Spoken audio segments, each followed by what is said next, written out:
Yeah, Jerry, it is set to be a walk to remember. Representative Malcolm Kenyatta says that he's going to be walking from North Philadelphia all the way to the state capitol in Harrisburg. That's going to be over 100 miles, but he says this isn't just for fun and exercise. This is to make a greater point that, number one, Pennsylvanians are struggling when it comes to transit, and that, number two, mass transportation should be top of mind for anybody who's going to be voting on this state budget.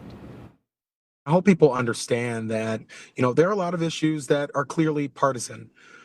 Mass transit shouldn't be one of them. Tonight, Representative Malcolm Kenyatta is sounding off. People are struggling, people are hurting, and I want to make sure that they know I'm doing everything I can. As the passing of a state budget continues to be at a standstill, causing a rippling effect and a lack of transportation funding across the Commonwealth. There are stories of seniors who no longer have the ability to drive, who depend on mass transit to get to their doctor's appointments, who depend on mass transit to get the groceries that they need or to see their loved ones.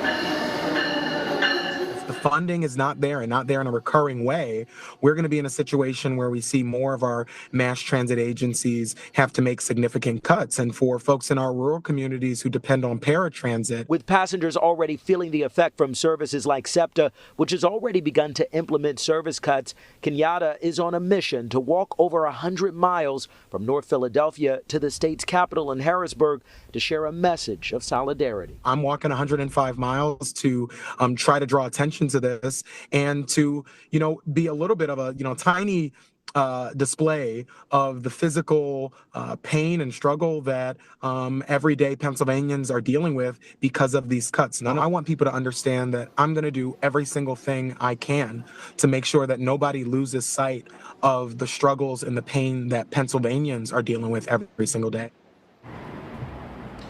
And the representative says he's packed his water, his snacks, he is prepared for the long haul, and that actually by Saturday, he's going to be making his way here to Lancaster. He's going to be here at E-Well Plaza. He's actually going to be talking to people out in the community about why he's doing this walk. I should say why he's doing this march all the way to the state capitol, and he hopes that some people are going to join him for a little bit on the journey. Reporting live here in Lancaster, Michael Fuller, WGAL News 8.